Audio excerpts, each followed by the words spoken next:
और Congress screening committee के अध्यक्ष गौरव गोगोई अब वॉर रूम पहुंच गए, पीसीसी वॉर रूम पहुंच गए हैं। पीसीसी वॉर रूम में बैठक ले रहे हैं गौरव गोगोई। पीसीसी चीफ गोविंद डोटासरा ने गौरव गोगोई के यहाँ पहुंचने पर अगवानी की। यूडीएच मंत्री धारीवाल ने भी उनका माला पहनाकर स्वागत किया। कई मंत्री भी पीसीसी वॉर रूम पहुंचे हैं। प्रदेश इलेक्शन कमेटी के सदस्यों से गोगोई बातचीत कर रहे हैं। स्क्रीनिंग कमेटी के सदस्य अभिषेक दत्त और गणेश गोदियाल भी यहाँ मौजूद। मंत्री रमेश मीणा, प्रताप सिंह खाचरियावास, ममता भूपेश, मुरारी लाल मीणा, भजनलाल जाटव, गोविंद राम मेघवाल, टीकाराम जूली, सुखराम बिश्नोई, भंवर सिंह भाटी भी कांग्रेस वॉर रूम पहुंच चुके हैं। पूर्व PCC chief doctor Girija Vyas और डॉक्टर बीडी कल्ला भी यहाँ पहुंचे हैं। पीसीसी वॉर रूम में बैठक चल रही है। वरिष्ठ नेताओं के साथ ये बैठक हो रही है। स्क्रीनिंग कमेटी के चेयरमैन गौरव गोगोई ये बैठक ले रहे हैं। सदस्य हैं, वो बहुत ही सीनियर लीडर हैं और वो सभी टिकट का डिसीजन लेंगे। टिकट बदलने की अनुमति होनी चाहिए नेताओं को अपनी सीट बदलने की अनुमति होनी चाहिए क्या? कोई बदलना चाहते हैं? नाम है कि आप सीट बदलना चाहते हैं? मैं क्यों बदलूंगी? शेर कभी डरता नहीं है, शेर कभी डरता नहीं है, घुर्राता है। तो मैं शेर नहीं हूँ। सीट बदलने की इजाजत होनी चाहिए क्या नेताओं को जो 5 साल तक विधायक रहे किसी सीट से? नहीं, वो खुद की इच्छा है। बाकी हमारी पार्टी के शीर्ष नेतृत्व जिस तरह से अब से पहले तक भी टिकट वितरण होते आए हैं, उसी तरीके से सोच समझ करके जो हमारी पार्टी के शीर्ष नेतृत्व वही टिकट का डिसीजन लेंगे और जीतते हुए उम्मीदवारों को ही टिकट देंगे। और हमारे जीत रहे हैं सब लोग, क्यों चिंता कर रहे हो? आप जिलों में गए थे मैडम, लिस्ट कब तक सौंप देंगे जो पैनल तैयार करके देंगे? हम अभी 30 तारीख तक लिस्ट दे देंगे और बाकी आगे हमारे प्रदेश अध्यक्ष किस तरह से तैयार किए जाएंगे? तो आपको सोचना चाहिए कि हमारी पार्टी का कितना क्रेज है, कि कितने लोग टिकट के लिए दावेदारी कर रहे हैं। तो ये तो बड़ी खुशी की बात है कि हमारी पार्टी के और लोग आ रहे हैं। लेकिन आप लोगों की माथापच्ची है कि जो पैनल बनाया जा रहा है न्यूनतम 3 और अधिकतम 5, वो किस तरह से बनाएंगे? वो माथापच्ची नहीं है, हमें खुशी है और हम खुशी से आराम से बना के देंगे, कोई दिक्कत नहीं। जीत के आ रहे हैं, कितने 200 जीत रहे हैं? 200 देखो, 200 में से 200 नहीं तो हमारी सरकार बनेगी और 150 तक हमारी सीटें आएंगी।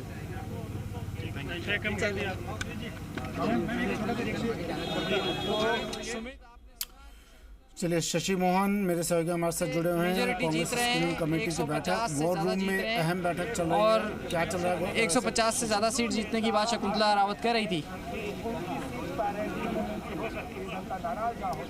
शशि, क्या कह रही थी शकुंतला रावत?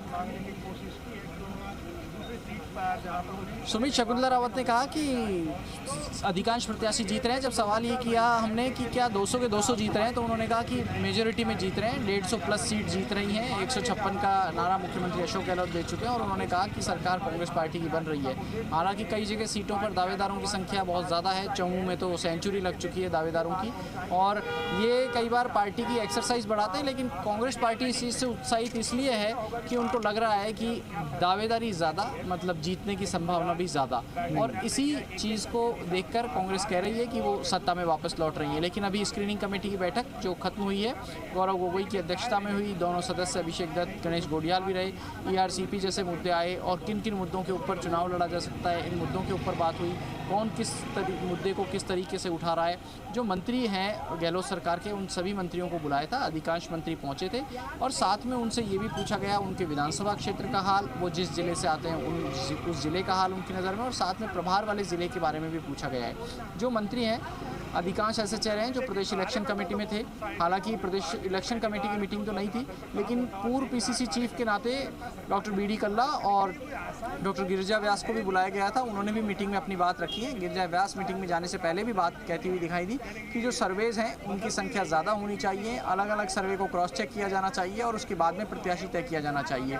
क्योंकि कई बार 1 या 2 सर्वे से बात साफ नहीं आती है, कुछ जगह सर्वेज़ को मैनिपुलेट भी होने की आशंका रहती है। तो ऐसी इस सूरत में पर्याप्त संख्या में सर्वे हो जिससे कि ऐसी स्क्रूटनी हो उन सर्वेस की और नॉमिनेशन के दावेदारों की, जिससे अच्छा प्रत्याशी चुना जा सके, जिताऊ प्रत्याशी चुना जा सके और पार्टी को फिर से सत्ता में लाया जा सके। जी, लेकिन शशि, फिर एक सवाल ये, ऐसे सर्वों से होगा क्या? शकुंतला रावत को अभी हम सुन रहे थे, कह रही थी कि मैं क्यों अपनी सीट बदलूं, कह रही थी कि शेर तो गुर्राता है, दहाड़ मारता है। मतलब उन्होंने अपना रुख साफ कर दिया है और तमाम जितने भी कैंडिडेट होंगे उनका भी रुख यही होगा।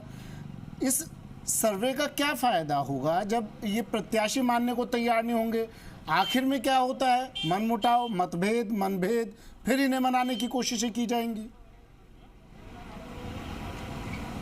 नहीं, ऐसी बात नहीं है सुमित। दरअसल कुछ नेता अपनी सीट बदलने की मंशा जता रहे हैं। और ये सवाल जब शकुंतला रावत से हुआ था तो उन्होंने कहा कि सीट अगर कोई बदलना चाहता है तो वो पार्टी को बताए और पार्टी अलाउ करे तो ही बदलनी चाहिए। उनसे जब ये पूछा गया कि वो खुद भी सीट बदलना चाहती है तो उन्होंने इससे इनकार किया।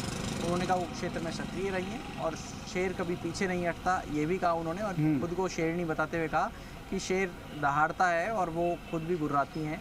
हालांकि अपने आप को बड़ा सक्रिय और वहाँ जनता के बीच में स्वीकार्यता साबित करने के लिए शकुंतला रावत शायद इस तरह की अतिशयोक्तिपूर्ण बयान दे रही थी। लेकिन कुछ नेता हैं जो सीट बदलना चाहते हैं।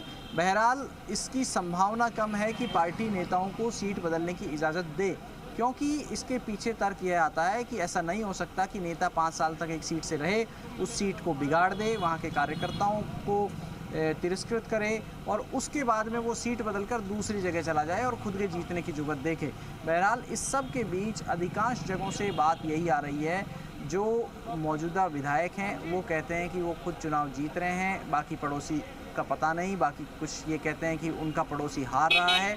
तो ऐसे में सवाल ये उठता है कि अगर विधायक केवल अपने जीतने की बात कर रहे हैं, पड़ोसी के हारने की बात कर रहे हैं, तो क्या कांग्रेस पार्टी सत्ता में रिपीट कर पाएगी? ऐसी स्थिति बीजेपी में भी दिखाई देती है, ऐसी स्थिति कांग्रेस में भी दिखाई देती है। और नेता सिर्फ और सिर्फ अपनी जीत के दावे कर रहे हैं, बाकी दावेदारों को भी सिरे से खारिज करते हुए आमतौर पर दिखाई देते हैं। अच्छा, और वॉर रूम की बात करें तो वो उस वॉर रूम में क्या कुछ तैयारी हो रही है, क्या कुछ चल रहा है आने वाले वॉर को लेकर? वॉर रूम में देखिए अभी मीटिंग खत्म हुई है। गिरिजा व्यास पूर्व पीसीसी चीफ हैं, वो आई हैं, उनसे बात करते हैं। गिरिजा जी, आप आगे मीटिंग में किस तरह का माहौल था और क्या क्या बात महत्वपूर्ण आपको लगती है? महत्वपूर्ण लोगों ने राय ली कि किस प्रकार से हम वापस आ सकें, राय ली। उसके अलावा सबने बैठ कर के यही निश्चित किया कि हमें लौटना है, देश की आवश्यकता। लौटने का फॉर्मूला कैसे बनेगा, किस तरीके से टिकट? देखिए, ये तो अभी से कहना बड़ा मुश्किल है। फॉर्मूला बनेगा, बन चुका है, बन रहा है और आगे भी बनता रहेगा। आपने किस तरह के सुझाव दिए? क्योंकि मेरा सुझाव तो हमेशा यही होता है कि सामंजस्य के साथ हम एक साथ चुनाव लड़े, निश्चित तौर पर हम जीते। तो गिरिजा व्यास ने कहा कि सामंजस्य के साथ एक साथ चुनाव लड़ें तो जीत करके आएंगे। और गिरिजा व्यास कह रही हैं कि इस जो मीटिंग हुई उसमें सामंजस्य की बात हुई। सीताराम अग्रवाल कोषाध्यक्ष हैं पीसीसी के, वो कुछ कह रहे हैं। निश्चित तौर पे पीसीसी की मीटिंग चल रही है, अभी ख़त्म हुई है। जो निर्णय हुए हैं वो आपको प्रदेश अध्यक्ष जी बताएंगे और आदरणीय गौरव गोगोई जी बताएंगे। पीसी के मतलब स्क्रीनिंग कमेटी के तीनों सदस्य यहाँ पे पधारे हुए हैं और निश्चित तौर के ऊपर जो हो रहा है वो कांग्रेस के भले के लिए हो रहा है, राजस्थान के भले के लिए हो रहा है। वो क्या रहा है आपका नगर का? हाँ बिल्कुल, नहीं मेरा नहीं है बायोडाटा, मेरा नहीं है, ये तो किसी दूसरे का है। बायोडाटा भी आ रहे हैं, लोग रिसीव भी कर रहे हैं। इन सब चीज़ों की एक प्रक्रिया है, आज से नहीं चल रहा है, पुराने कई सालों से चल रहा है, ये एक प्रक्रिया है। लेकिन आज से चुनाव समिति की मीटिंगें चालू होगी। निश्चित तौर के ऊपर सितंबर के अंदर कोई एक अच्छा निर्णय होगा और अच्छी सूची के साथ में यहाँ पे चुनाव लड़ा जाएगा। सीताराम अग्रवाल कह रहे हैं कि कोई अच्छा फैसला होगा और अच्छे लिस्ट के साथ, अच्छे चेहरों के साथ में चुनाव लड़ने के लिए कांग्रेस पार्टी फील्ड में जाएगी। बहरहाल प्रदेश इलेक्शन कमेटी की मीटिंग खत्म हो चुकी है और उस मीटिंग के बाद नेताओं के बाहर निकलने का सिलसिला जारी है। नेता आए हैं, बैठक करके आए हैं, अपने सुझाव दिए हैं, बात की है और इन नेताओं का ये कहना है कि कांग्रेस पार्टी सत्ता में आएगी। फॉर्मूला इसलिए साझा नहीं किया जा रहा क्योंकि उन्हें लगता है कि इससे स्ट्रेटजी, उनकी रणनीति बाहर जाएगी। जो कुछ दावेदार हैं, पीसीसी के कोषाध्यक्ष हैं सीताराम अग्रवाल, वो भी यहाँ पर सक्रिय थे। हालांकि सीताराम अग्रवाल मैनेजमेंट में सक्रिय थे, लेकिन वो इस चीज़ को लेकर के आशान्वित हैं कि कांग्रेस पार्टी मजबूती से चुनाव लड़ेगी, अच्छे चेहरों के साथ चुनाव मैदान में जाएगी। अब वो अच्छे चेहरे कौन से होंगे ये भविष्य के गर्भ में है। वो अच्छे चेहरे कितने जिताऊ होंगे ये भविष्य में पता लगेगा। लेकिन ये बात तय है, चाहे कांग्रेस हो चाहे बीजेपी, दोनों को खाली मैदान नहीं मिलने वाला है। दोनों एक दूसरे के खिलाफ मजबूत प्रत्याशी उतारने की कोशिश करेंगी और प्रत्याशी उतारेंगे तो मुकाबला भी अच्छा होगा। जी सुमित। फॉर्मूला तो देखिए तय हो चुका है, गिरिजा व्यास ने इसके संकेत दे भी दिए हैं। शशि, गिरिजा व्यास ने कहा फॉर्मूला तय हो चुका है, तय होगा, ठीक है, अभी साझा नहीं करना चाह रहे होंगे, लेकिन क्या ये अब साफ कर दिया है कि लिस्ट अब सितंबर के पहले सप्ताह में ही जारी हो जाएगी? देखिए, कहा जा रहा है कि सितंबर के पहले सप्ताह में लिस्ट जारी कर दी जाएगी, लेकिन वो कितने नामों की होगी, कौन सी लिस्ट होगी, इस बारे में कुछ ठोस नहीं कहा जा रहा। सवाल यह है कि क्या पार्टी जिन सीटों को श्योर शॉट मान रही है या जहां से बड़े चेहरे मसलन Ashok Gehlot, Sachin Pilot, doctor CP Joshi, BD Kalla, Harish Chaudhary, ये नेता चुनाव लड़ना चाहते हैं, लालचंद कटारिया, मुरारीलाल मीणा, रमेश मीणा, ये जो मंत्री हैं, क्या उन सीटों को पहले डिक्लेयर कर दिया जाएगा प्रत्याशी, या क्या दूसरी पार्टियों की स्ट्रेटजी देखी जाएगी? आपको ध्यान होगा, पिछले दिनों छत्तीसगढ़ और मध्य प्रदेश में बीजेपी ने एक बैठक बुलाई चुनाव समिति की, केंद्रीय चुनाव समिति की, और उस बैठक में ये तय नहीं था कि सीटों की घोषणा होगी, लेकिन शाम होते होते जो घोषणा की उसमें मध्य प्रदेश और छत्तीसगढ़ दोनों ही जगहों पर कुछ सीटों की घोषणा कर दी और टिकटों की घोषणा कर दी, और ये कहा जाने लगा कि अब ये चेहरे होंगे। हालांकि उसमें भी मिलीजुली खबरें आई, कुछ जगह से विरोध की बातें भी आई, और ये कहा गया कि जो टिकट घोषित हुए हैं उसको लेकर कुछ जगह प्रतिक्रिया भी आ रही है, विरोध भी हो सकता है। लेकिन ये सारी चीज़ें, राजनीति में विरोध और समर्थन साथ साथ चलता है, देखिए, और जहाँ विरोध होता है तो वहीं नेता को उस विरोध को शांत करने के लिए मौका भी पर्याप्त मिल जाता है, वो लोगों के बीच में जाता है, जो नाराज साथी होते हैं उनको मनाने की कोशिश की जाती है।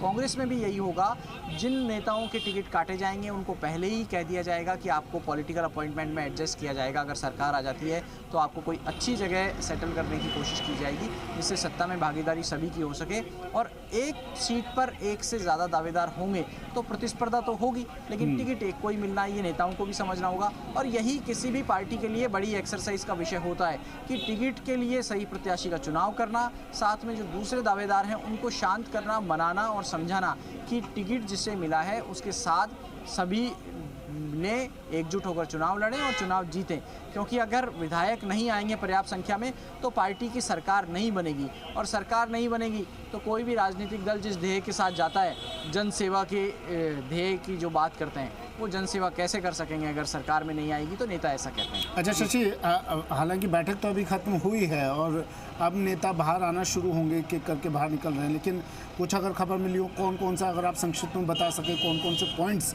ऐसे रहे, मेन पॉइंट्स जिन पर चर्चा हुई? देखिए, मुख्य मुद्दे तो यही हैं कि सब एकजुट होकर के जाएं और ईआरसीपी जैसे मुद्दे जो जनता से जुड़े हुए हैं उन मुद्दों को मुखरता से उठाया जाए। साथ में जो मंत्रियों ने अपने अपने विभाग की बात कही है, क्या बड़े काम कराए हैं, वो संक्षेप में जानकारी दी है। हालांकि स्क्रीनिंग कमेटी इन मुद्दों पर ज़्यादा विस्तार से बात नहीं करना चाहती थी, क्योंकि समय समय पर स्क्रीनिंग कमेटी नज़र देखती रही है और उनको ध्यान है कि किन मुद्दों के ऊपर चुनाव लड़ा जाना चाहिए, क्या मुद्दे सरकार ने पूरे किए हैं, ये स्क्रीनिंग कमेटी को भी ध्यान है, क्योंकि मीडिया के ज़रिए भी उन तक खबरें पहुंचती रही हैं, सरकार का जो प्लेटफॉर्म है, पार्टी का जो कम्युनिकेशन है, उसके ज़रिए भी खबरें पहुंचती हैं। लेकिन टिकट कैसे दिए जाएं, जीतने वाला कौन व्यक्ति है, सर्वे क्या 2 या 3 जो सर्वे हुए हैं वो पर्याप्त हैं, क्या सर्वेस को अलग से क्रॉस चेक कराया जाएगा, किस लेवल पर क्रॉस चेक कराया जाएगा। 6 पैरामीटर ऐसे हैं जो अलग अलग जगह तय किए जा रहे हैं। जिताऊ होना सबसे बड़ा पैरामीटर है, साथ में पार्टी के प्रति लॉयल होना एक दूसरा पैरामीटर है। क्या कोई दूसरी पार्टियों से कोई ऐसे चेहरे हैं जो कांग्रेस में शामिल होना चाहते हैं, या उनको अगर लाया जाए तो उनके भी जीतने की संभावना कांग्रेस के टिकट पर होगी। इसको लेकर के बातचीत पार्टी में कई बार होती है, लेकिन कांग्रेसियों का कहना है कि पार्टी के पास में पर्याप्त संख्या में नेता है और उनके भीतर से ही चेहरे कांग्रेस पार्टी को या स्क्रीनिंग कमेटी को तलाशने चाहिए। जी सुमित, ठीक है, शुक्रिया शशि तमाम जानकारी के लिए। शशि मोहन शर्मा मेरे सहयोगी हमारे साथ जुड़े पीसीसी के बाहर से, और बैठक जो